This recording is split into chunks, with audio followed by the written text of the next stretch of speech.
Welcome to This Explainer. Today, we are diving into a fundamental concept that literally dictates absolutely everything about how we experience life and work, and that is perception. Now, we often like to think of our eyes and ears as, video recorders, just flawlessly capturing the objective facts of the world around us. But honestly, the truth is, our brains act much more like a highly customized filter. It's like a unique lens, actively shaping and coloring reality before we even consciously register it. Imagine a world where every single person sees, hears, and feels the exact same objective reality. Sounds pretty logical, right? But is that actually our reality? Absolutely not. Think back to a time you were at a loud, booming orchestra performance, or maybe just a really packed concert. Amidst that overwhelming wall of sound, you suddenly hear someone call your name from the row behind you. Or hey, remember looking up at the sky as a kid? You might have seen a cloud shaped perfectly like a football player, while your friends swore up and down it looked like an elephant. In both of these cases, your brain selectively tuned out massive amounts of raw data to focus on highly specific personal inputs. We are selectively filtering our environment every single second of the day. So what is this filtering process exactly? Well, by definition, perception is the process through which we select, organize, and interpret input from our sensory receptors to give meaning to our environment. We essentially take raw sensory impressions and stitch them together to make sense of the world. And here is why this is absolutely crucial to understand. People do not behave based on objective reality. They behave based on their unique, personal perception of that reality. The world doesn't appear to us as it is, it appears as painted by our perception of it. Okay, let's look at our roadmap for today so we can really understand how this mental painting works. We're covering 1. Defining perception, 2. The process, 3. Determinants, 4. Perceptual biases, 5. Uses in interaction, and 6. Development skills. Starting right off with Section 1, the process of perception. So perception isn't just some spontaneous flash, it's actually a highly sequential mechanical flow. There are 4 distinct stages here. Stage 1 is perceptual inputs. These are all the stimuli in your environment: information, objects, people, basically everything your 5 senses can pick up. This data then travels to stage 2, perceptual mechanisms, or the throughput. This is the spot where your brain actively selects, organizes, and interprets that raw data. Moving to stage 3 gives us perceptual outputs, the resulting attitudes, opinions, and values you form. And finally, stage 4 is behavior. Your actions are the direct observable result of those internal outputs. Now, I want to slow down here for a second, because what's really fascinating is stage 2. While taking in data and acting on it are pretty straightforward, stage 2 is where the magic, and the mistakes actually happen. Every single human goes through these 4 steps, sure, but during stage 2, our unique personality, predispositions, our past experiences, and our individual biases completely twist and color the incoming data. Which brings us nicely to Section 2, Determinants of Perception. What exactly shapes it? If stage 2 is where our mental lenses alter reality, we really need to know what tints those lenses in the first place. We can drop these influences into 3 distinct buckets. First up are the perceiver variables. That's you. Your attitudes, your motives, your past experiences, they heavily dictate what you notice. Second are the target characteristics.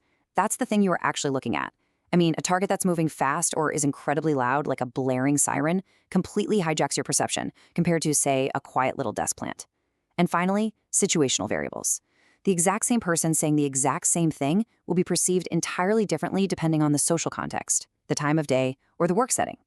The big takeaway here is that you, the object you're observing, and the environment you're in all simultaneously dictate your perception. Collectively, this unique combination means that no 2 people will ever process an event in the exact same way. It is practically impossible. Moving on to Section 3, Common Perceptual Biases. So what happens when our internal lenses get a little dirty? This is where cognitive glitches and mental shortcuts come into play. Now, our brains absolutely love shortcuts, but these shortcuts often smudge our lenses. Take the halo effect, for instance. That's when we draw a massive, sweeping general impression about a person based on just a single characteristic. Then there is the similar to me effect, where we unconsciously favor people who remind us of ourselves. And perhaps the most dangerous one, distortion. This is where we totally avoid seeing reality because the data threatens our self-concept. When we judge people on single characteristics or flat out ignore threatening data, we are jumping to entirely wrong conclusions. Actually, two of the most massive biases deal with how we assign blame. Look at the stark contrast here. The fundamental attribution error is our tendency to underestimate external factors and overestimate internal factors when we're judging others. For example, if a coworker misses a deadline, we immediately assume they are fundamentally lazy. But the self-serving bias is how we judge ourselves. If we miss a deadline, oh, the software crashed, or, Mercury was in retrograde. We judge the behavior of others incredibly unfairly compared to how we judge ourselves. Our brains basically act like a rapid-fire courtroom. Psychologist Harold Kelly called this the theory of causal attribution. We subconsciously put people on trial using 3 tests to decide if their actions are internally caused by their character or externally caused by the environment. We look at distinctiveness, like do they act this way in other situations? Consensus, is everyone else acting this way? And consistency, do they act this way over time? Our brains are constantly banging the gavel, attributing causes to everyone around us. All right, section 4, uses in human interaction. So you might be wondering, why does all this theory actually matter, especially in a workplace? Well, mastering perception impacts nearly every human interaction. Advertisers use size and novelty to hijack your selective perception. Safety managers design warnings to break through your mental filters. In interviews, managing that initial perception can completely define your career. It even affects how a manager judges something as complex as loyalty. Consider a whistleblower reporting unethical practices. One manager's perception might frame them as a courageous, ethical hero, while another manager's smudged perception might frame them as a disloyal troublemaker. Same action, 2 wildly different lenses. And perhaps the most mind-bending use of perception for a leader is the Pygmalion effect, also known as the self-fulfilling prophecy.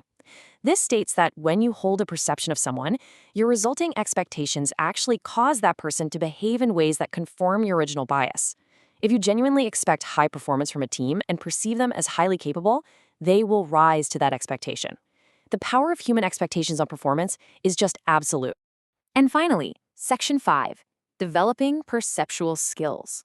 Knowing all of this, how do we clean our smudged mental lenses? Well, research points to a few highly actionable steps. It starts with having genuine empathy. And empathy isn't just sympathy. It requires actually rising above your own perceptual frame entirely to see from someone else's perspective. It requires maintaining a positive attitude to prevent that distortion we talked about, enhancing your self-concept so you aren't threatened by new information, consciously catching your own biases in real time, and, of course, fostering completely open communication. And this brilliantly illustrates a great tool for fostering that open communication, the Johari window. Developed by Joe Luft and Harry Ingham, it's a fantastic technique for gaining self-awareness and fixing distorted perceptions through structured feedback. Think of your self-awareness as a 2x2 matrix. The public area in the top left holds things both you and others know about you. This area is great. It creates no perceptual problems. But look at the blind area below it. These are things others see about you, but you are completely unaware of. Then there's the private area in the top right, holding things you know about yourself but keep hidden from others. And the dark area? That's unknown to absolutely everyone. To perceive reality accurately, we have to eliminate those problem areas. The solution here is wonderfully direct. You shrink your blind area by actively receiving feedback from others, and you shrink your private area by giving feedback and sharing authentic information about yourself. Authentic, honest communication is quite literally the only way to align your self-perception with the reality of how the rest of the world sees you. You have the power to step out of the dark and into clarity. Which leaves us with this final, provocative thought. As we learned with the Pygmalion effect, substandard perceptions tend to produce substandard performance. Your mental lens isn't just passively viewing the world, it is actively shaping the behavior of everyone you interact with. So take a hard look at your own biases. Are your perceptions holding people back? And more importantly, are you expecting enough from the people around you? Keep your lenses clean and keep expecting the best. Thanks for joining this explainer.